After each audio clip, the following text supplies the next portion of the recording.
My favorite hold down method consists of a simple clamp that I make from scrap.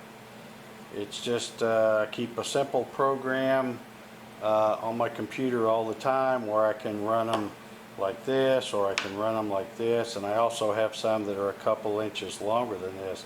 Now, these make really good hold downs for holding your material down. It's very simple. I also make a little knob here that again, you can see this is just some scrap plywood.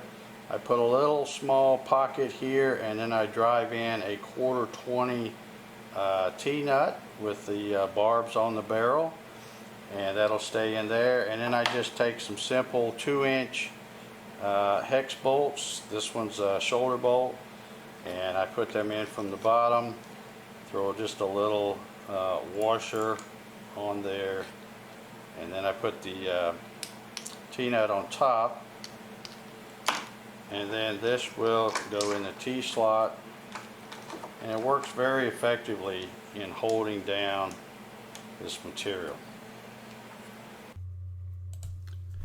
And since I'm using the aluminum T-track, you can take these clamps, and this one you can see I've turned it over the other way, and just use it as a reference stop. They work great for that. Here is a blank that I've just finished running, and you can see there's still room on this to get some clamps here, here, here, here, and I might even be able to squeeze in a knob here.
Okay, as you can tell from the before and after shots that I got quite a few of these free clamps out of that drop that was basically headed for my fire pit.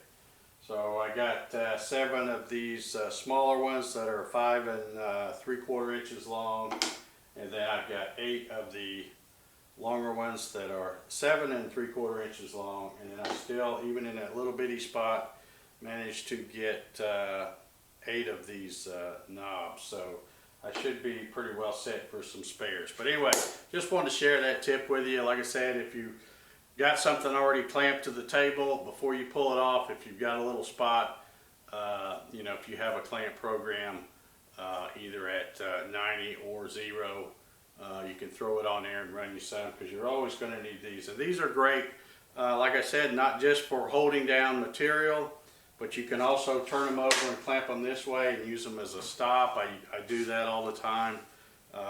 You know, if I get a spot where I want to put it in the same place every time, I just put some of these up and form a bunch of stops, and they work great for that. And of course, the best thing about using these cheap plywood clamps is that if you make a mistake or a miscalculation and the router bit runs into it, doesn't even know it, because it just cuts right through it. So real handy to have.